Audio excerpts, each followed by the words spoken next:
Porke ba nag-aral ka ng mathematics ay magiging mathematician ka na kaagad? Hindi, di ba? So hindi nangangahulugan na kapag mag-aral ka ng math ay magiging mathematician ka na kaagad. Ganon din, hindi rin po nangangahulugan na kapag pinag-aralan mo ang Islam ay magiging automatically Muslim ka na kaagad. So hindi nangangahulugan na kayo ay nakikinig ngayon, pagkatapos nito ay automatically magiging Muslim na kayo. Hindi po maaari sa amin na ipilit ang aming paniniwala. Sabi ni Allah, la ikraha fid din. Sa banal na Quran yun.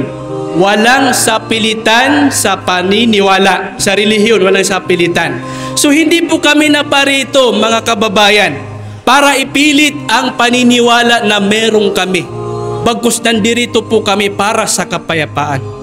Hanggat hindi ninyo pinag-aralan ang aming paniniwala sa tamang proseso, makatarungang pamamaraan na pag-aaral, hindi ninyo kami mauunawaan. Yung iba sa inyo, kapag magsalita hinggil sa Islam, hinggil sa mga Muslim, hindi makatarungan. Ang tanging kanyang pinagbabasihan ay, narinig ko kasi kay Mare, narinig ko kasi sa kapitbahay namin, yung mga Muslim ay ganito. Hindi makatarungan. Kahit na magkaiba po tayo ng relihiyon, ay hindi po imposible na magkaroon po tayo ng kapayapaan. Besides, kabilang po kami sa mga grupo ng mga tao na nakikiisa sa PCVE, Preventing, Countering Violent Extremism. Kami po ay nakikiisa dyan, mga kababayan. At ito pong ginagawa namin ay parte po ito ng pakikiisa namin. Kabilang po sa mga pinag-aaralan namin ay ang inyong pananampalataya. Ang inyong relihiyon, Kristyanismo. Bakit po namin pinag-aaralan ang inyong paniniwala, ang inyong relihiyon?